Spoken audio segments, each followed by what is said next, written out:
அவர் நிலைப்பாடு அவரை போய் கேட்கணுங்க. இந்த மாதிரி பத்திரிகையாளர் வந்து இவ்வளவு பேர்ல மைக்க வச்சு விஜய் நிக்க வச்சு கேட்க வேண்டிய கேள்வி என்ன கேட்கக்கூடாது. நான் அவருக்கு டிஆர்பி இன்க்ரீஸ் பண்ணுறதுக்கு நான் பதில் சொல்ல மாட்டேன் பாஸ். அவரை கொண்டு நிக்க வச்சு பேச சொல்லுங்க.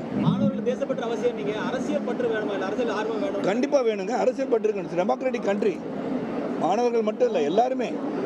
கட்சி புதுசு ஆரம்பிக்கிறது தப்பு கிடையாது. என்ன அவங்க கொள்கை என்ன கருத்துன்னு சொல்றது ரொம்ப முக்கியம். நடிகர் விஜய்க்கு நீங்க சொல்ல வேண்டிய அறிவுரை என்ன? நான் அறிவுரை சொல்ல முடியாது பாஸ். அவர் வந்து வளர்ந்த நடிகர்.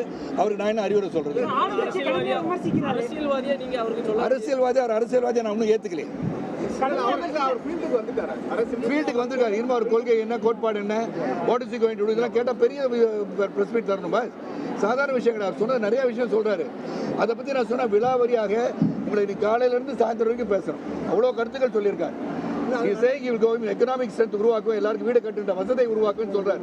எப்படி நான் கேட்குறேன், தமிழகம் வந்து 10 லட்சம் கோடி கடனில் வந்து மீண்டு எப்படி வருவாங்க? அவாய் going to see to that 10 lakh crore வந்து அழிக்க போறாங்கன்னு முதல்ல சொல்லுங்க. Get some policies, don't talk about people. அவ்வளோதான் நான் சொல்லுவேன்.